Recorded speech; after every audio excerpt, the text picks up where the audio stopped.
Leo karibu tena katika channel yetu ya JW Sabo Clinic. Naitwa Dr. Jimmy. Leo tutaongelea sababu za maumivu ya kichwa kila siku. Ni moja ya swali ambalo watu wengi wamekuwa wakituuliza mara kwa mara, na sasa nipende kukuambia kwamba kichwa, hatuna ugonjwa wa kichwa, ndio maana hakuna dawa ambayo ipo ukisema kwamba naumwa kichwa utapewa dawa, lakini tujue kichwa ni injini. Kichwa ni injini ya kila kitu. Sasa ikitokea kichwa chako kimepata maumivu, unaumwa sana kichwa, basi kuna jambo haliko sawa kwenye mwili wako. Ndio maana nilikuwa nikiwaambieni kwamba kabla ya kukimbilia Panadol, kabla ya kukimbilia paracetamol, kabla ya kukimbilia dawa yoyote ile, hakikisha unakaa unatafakari.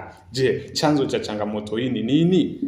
Je, nitumie nini kuondokana na changamoto hiyo? Kuna vitu gani ambavyo natakiwa nitumie kuondokana na changamoto hiyo? Nitumie nini? Nitumie vyakula gani?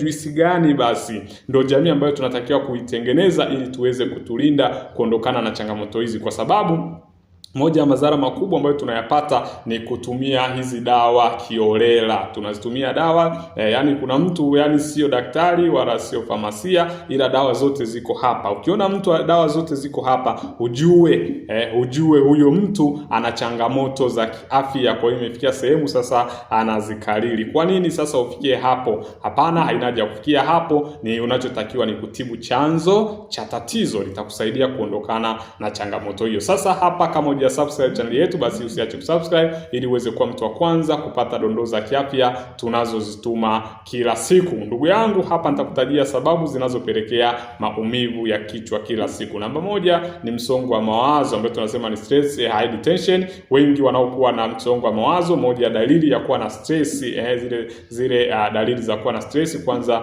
ni kichwa kuuma. Kichwa chako kinakuuma, unapata maumivu hapa ya paji la uso, lakini pia nyuma ya kichwa na shingo kukaza. Ni changamoto kubwa ambayo inaashiria kwamba ndugu yangu una msongo wa mawazo. Tunafahamu kwa binadamu uliyekamilika au mtu mzima huwezi kukosa msongo wa mawazo, kwa sababu lingana na maisha yetu yalivyo, lakini hakikisha unadhibiti msongo wa mawazo, au fahamu unapokuwa na msongo wa mawazo, kichwa kikiuma, hacha kukimbilia paracetamol. Sasa unashangaa mtu una msongo wa mawazo, kichwa kinakuuma, unakimbilia paracetamol, unakimbilia Panadol. Kwa nini? Kimbilia solution za stress, itakusaidia. Lakini pia namba mbili, kukosa usingizi.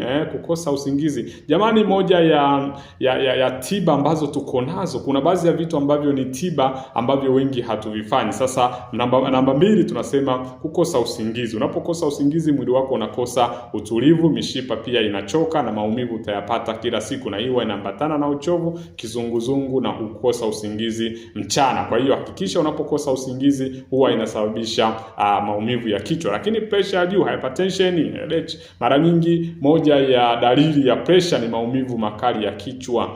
Dalili moja wapo ni pressure. Pressure ikipanda utapata maumivu, kwa sababu damu itakuwa isafiri vizuri kule. Lakini ndio maana unapata maumivu hapa kwenye nyuma ya kichwa, mapigo kwenda kasi, lakini pia kuona ukungu moja kwa moja. Hiyo inasababishwa na changamoto ya pressure ya kupanda, hypertension. Lakini pia upungufu wa maji mwilini. Jamani, maji. Hapa nimeamka, hii video bora ni asubuhi. Asubuhi jamani, anza na maji ya uvuguvugu yaliyochanganywa na asali, ni mazuri.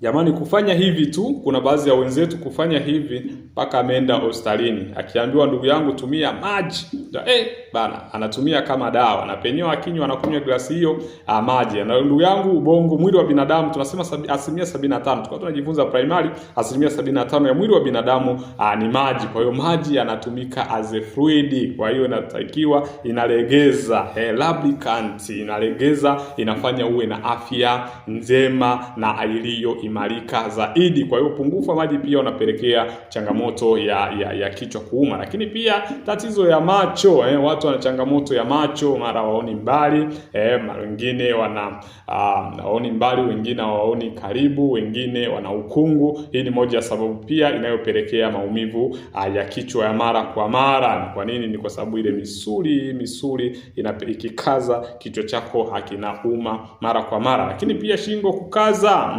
Shingo kukaza, nimeshaelezea sababu zinazopelekea shingo na mabega kukaza. Shingo na mabega kukaza, ujue hii ni changamoto ambayo ambayo tunasema neva moja kwa moja inakandamizwa, kwa hiyo maumivu yanapanda mpaka kifuani. Lakini pia upungufu wa damu na virutubisho, jamani, damu. Na hapa nipende kuongelea wale wajawazito ambao unakuta mara nyingi kichwa chako kinauma. Ukiona kichwa chako kinauma, damu inahitajika ya kutosha. Tumia beetroot, tumia rosera, itakusaidia kuondokana na changamoto hiyo. Lakini maambukizi ya sinus tunafahamu wale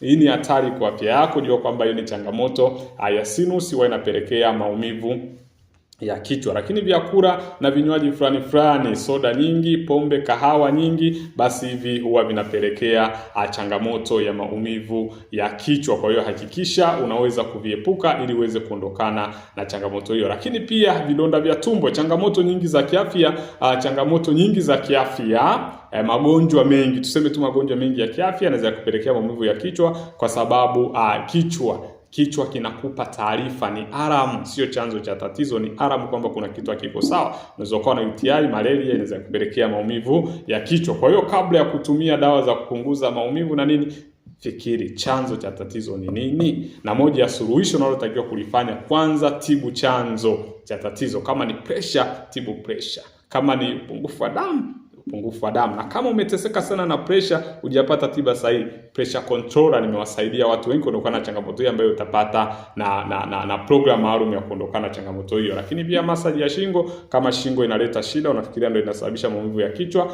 basi hakikisha unapata msaada. Lala masaa 7 mpaka 8, pata usingizi wa kutosha, itakusaidia. Lakini epuka visababishi na ambavyo vinasababisha maumivu ya kichwa. Tuambie hapo chini kwenye comment, unafikiria wewe ni kipi kinakusababisha maumivu ya kichwa. Kama ni mara ya kwanza, basi subscribe channel yetu ili uweze kupata dondoo za kiafya tunazozituma kila siku. Karibu na Mungu akubariki.